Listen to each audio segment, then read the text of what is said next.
آداب زندگی۔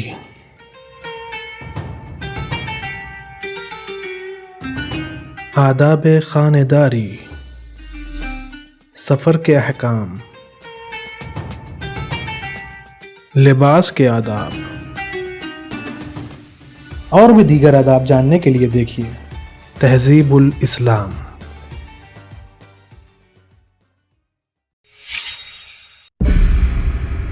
اعوذ باللہ من الشیطان الرجیم، بسم اللہ الرحمن الرحیم۔ ناظرین کرام، السلام علیکم۔ ایک مرتبہ پھر تہذیب الاسلام کے اس نئے ایپیسوڈ میں آپ سب کو خوش آمدید کہتے ہیں۔ پچھلے ایپیسوڈ میں سفر کے آداب کے بارے میں جانا تھا۔ آج کے اس ایپیسوڈ میں سفر اور منازل کی دعاؤں کے بارے میں جانیں گے۔ صحیح حدیث میں حضرت امام جعفر صادق علیہ السلام سے منقول ہے کہ جب جناب رسول مآب صلی اللہ علیہ وآلہ کو حالت سفر میں نشیب کی طرف چلنا پڑتا تھا تو سبحان اللہ فرمایا کرتے تھے، اور جب بلندی کی طرف چڑھنا ہوتا تھا تو اللہ اکبر کہا کرتے تھے۔ دوسری صحیح حدیث میں فرمایا کہ جب تم سفر میں ہو تو یہ کہو: اللہم اجعل مسیری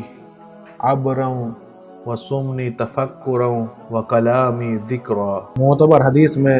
حضرت رسول خدا صلی اللہ علیہ وآلہ وسلم سے منقول ہے کہ جب کوئی ندی کے پیٹے میں اترے تو لا الہ الا اللہ واللہ اکبر کہہ لے تو خدا تعالیٰ اس ندی کے کل پیٹے کو اس کے لیے حسنات سے پر کر دے گا۔ دوسری حدیث میں فرمایا کہ جو شخص بلندیوں کے اوپر لا الہ الا اللہ واللہ اکبر کہے گا تو انتہائی زمین تک جتنی چیزیں اس کے سامنے ہیں سب یہی کلمہ ادا کریں گی۔ معتبر حدیث میں منقول ہے کہ دو شخصوں نے رسول خدا صلی اللہ علیہ وآلہ وسلم کی خدمت میں حاضر ہو کر عرض کی کہ ہم ملک شام کی طرف بے غرض تجارت جانا چاہتے ہیں، حضرت ہمیں کوئی ایسی دعا تعلیم فرما دے کہ راستے میں پڑھ لیا کریں تو سب طرح سے محفوظ رہیں۔ فرمایا جہاں تم مقام کرو اور نماز عشاء کے بعد سونے کے ارادے سے بستر پر لیٹو تو پہلے میری دختر نیک اختر فاطمۃ الزہرا کی تسبیح پڑھ کر ایک مرتبہ آیت الکرسی پڑھو کہ اس عمل کی برکت سے صبح تک ہر بلا سے محفوظ رہو۔ چنانچہ جب وہ روانہ ہوئے تو چوروں کا ایک گروہ بھی ان کے پیچھے ہو لیا۔ منزل پر پہنچ کر نماز عشاء پڑھ کر جب وہ سونے لگے تو جناب فاطمہ زہرا صلوات اللہ علیہا کی تسبیح اور آیت الکرسی پڑھ لی۔ کچھ رات گئے، چوروں نے جو ذرا فاصلے پر اترے تھے اپنے غلام کو ان کی خبر لینے کے لیے بھیجا۔ غلام نے ان کے پاس آ کر فقط ایک دیوار دیکھی اور ان کا کچھ نشان نہ پایا۔ واپس آ کر جو حالت دیکھی تھی بیان کر دی۔ چور اپنے غلام کے قول کی تصدیق کے لیے خود آئے اور وہی کیفیت دیکھ کے گئے۔ صبح کو ان لوگوں سے پھر ملے اور دریافت کیا کہ رات آپ کو ڈھونڈنے آئے تھے، یہاں سوائے ایک حصار کے کچھ بھی نہ دکھائی دیا، کیا آپ کا کوئی خاص قصہ ہے؟ اگر کوئی بات ہے تو فرمائیے۔ انہوں نے کہا کہ ہم نے سوتے وقت حسب تعلیم جناب رسول خدا صلی اللہ علیہ وآلہ حضرت فاطمہ صلوات اللہ علیہ کی تسبیح پڑھ لی تھی اور آیت الکرسی بھی پڑھ لی تھی۔ چوروں نے کہا کہ جائیے، آپ پر کوئی چور قابو نہیں پا سکتا۔ دوسری معتبر حدیث میں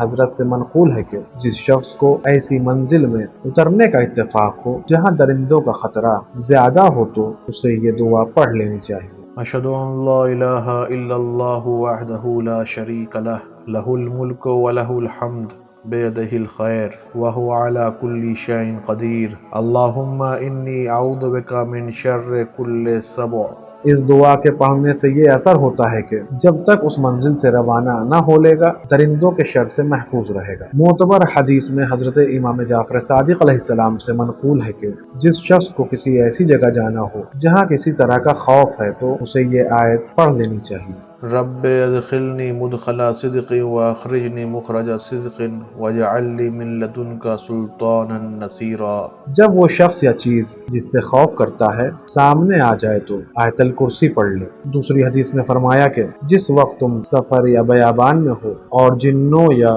بھوت پلید وغیرہ سے ڈرتے ہو تو دائنا ہاتھ سر پر رکھ کر یہ کہو: افغیر دین اللہ تبغون وله اسلم من فی السماوات والارض طوعا وکرہا والیہ ترجعون، تاکہ اس منزل کی تمام خوبیاں تمہیں میسر ہو جائیں اور وہاں کے ہر طرح کے شر سے محفوظ رہو۔ معتبر حدیث میں منقول ہے کہ جناب رسول خدا صلی اللہ علیہ وآلہ وسلم نے جناب امیر المومنین اسلام سے فرمایا کہ یا علی، جب تمہارا کسی شہر، قصبے یا گاؤں میں جانے کا اتفاق ہو تو جس وقت وہ مقام نظر آنے لگے تو یہ کہو: اللہم انی اسألک خیرہا واعوذ بک من شرہا، اللہم اطعمنا من جناها وعزنا من رباها وحببنا إلى أهلها وحبب صالحي أهلها إلينا۔ دوسری روایت میں جناب امام جعفر صادق علیہ السلام سے منقول ہے کہ تم جب کسی شہر کے قریب پہنچو اور اس کی آبادی پر تمہاری نظر پڑے تو یہ کہو اللہم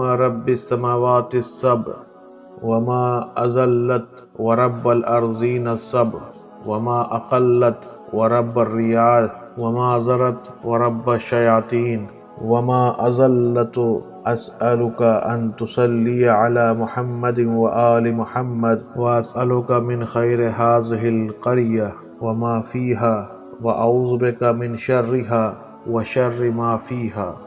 دوسری حدیث میں حضرت امام باقر علیہ السلام سے منقول ہے کہ شیاطین محمل اور کجاووں کے پاس آ کر اونٹوں کو بھگا دیا کرتے ہیں، لہذا تم اس کے دفیہ کے لیے آیت الکرسی پڑھ لیا کرو۔ حضرت امام موسیٰ کاظم علیہ السلام سے منقول ہے کہ جو شخص سفر میں ہو اور چوروں یا درندوں سے ڈرتا ہو اسے اپنے گھوڑے کی یال پر یہ لکھ دینا چاہیے لا تخافوا درکا ولا تخشا، تاکہ وہ بحکم خدا ان کے ضرر سے محفوظ رہے۔ حدیث مندرجہ بالا کا راوی بیان کرتا ہے میں خود سفر حج میں تھا، ناگہاں ایک بیابان میں ہم کو بدوؤں نے آ گھیرا، سارے قافلے کو خوب زد و کوب کیا، میں بھی انہی میں تھا، مگر یہ آیت اپنے گھوڑے کی یال پر لکھ چکا تھا۔ میں اسی خدا کی قسم کھا کر کہتا ہوں جس نے حضرت محمد صلی اللہ علیہ وآلہ وسلم کو بے رسالت مبعوث کیا اور جناب امیر علیہ السلام کو امامت سے مشرف فرمایا کہ خدا تعالیٰ نے ان چوروں کو میری طرف سے گویا اندھا کر دیا، وہ کوئی نقصان مجھے نہ پہنچا سکے۔ دوسری روایت میں مروی ہے کہ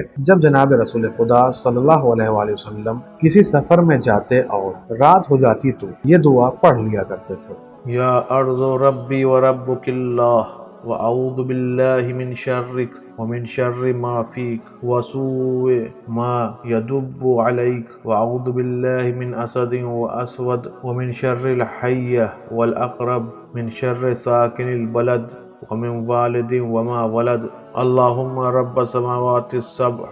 وما أذللنا ورب الأرضين السبع وما أقللنا ورب الرياح وما زبينا ورب الشياطين وما أذللنا أسألك أن تصلي على محمد وآل محمد وأسألك خير هذه الليلة وخير هذه اليوم وخير هذه الشهر وخير هذه السنة وخير هذه البلد وأهله وخير هذه القرية وأهلها وخير ما فيها وأعوذ بالله من شرها وشر ما فيها ومن شر كل دابة ربي آخذ بناصيتها إن ربي على صراط مستقيم۔ آج کے اس ایپیسوڈ میں بس اتنا ہی، انشاءاللہ اگلے ایپیسوڈ میں پھر ملاقات ہوگی، تب تک کے لیے شکریہ، خدا حافظ۔ سدرة منتهى